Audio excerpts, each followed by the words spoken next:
Η σημερινή συγκέντρωση, η μεγάλη συγκέντρωση από την Ανατολική Ζάκρο μέχρι τα Δυτικά Χανιά καταδεικνύουν για ακόμα μία φορά την αγωνία των εργαζομένων αλλά και των πολιτών για τη συνεχιζόμενη υποβάθμιση και απαξίωση του Εθνικού Συστήματος Υγείας.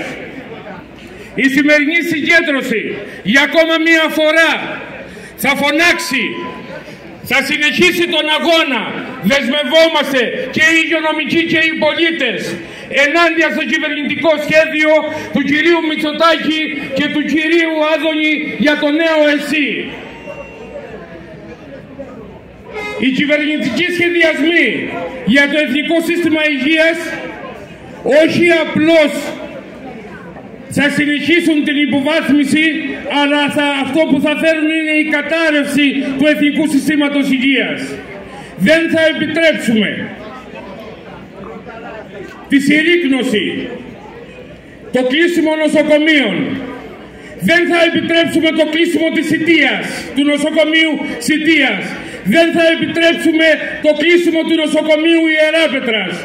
Δεν θα υποβαθμίσουμε άλλο τον νομό Λασιθίου για να εγκαταστήσουν αυτοί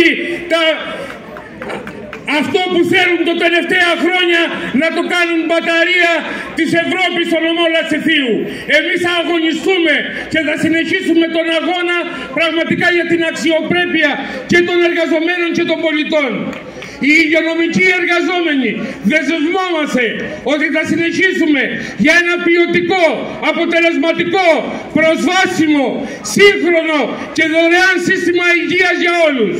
Για ένα σύστημα που θα σέβεται και τους ασθενείς αλλά και τους εργαζόμενους. Δεν θα επιτρέψουμε άλλο τον εξευτελισμό των εργαζόμενων. 690 ευρώ το προσωπικό στήριξης, 800 ευρώ ο νέος νοσηλευτής, 1200 ευρώ ο πρώτος επιμελητής. Θα καταλάβει η κυβέρνηση και το Υπουργείο Υγείας ότι τα μέτρα που σχεδιάζουν δεν θα περάσουν. Η πολιτική για την υγεία όχι απλώς θα ανατραπεί, θα την αλλάξουμε σελίδα. Ο αγώνας συνεχίζεται.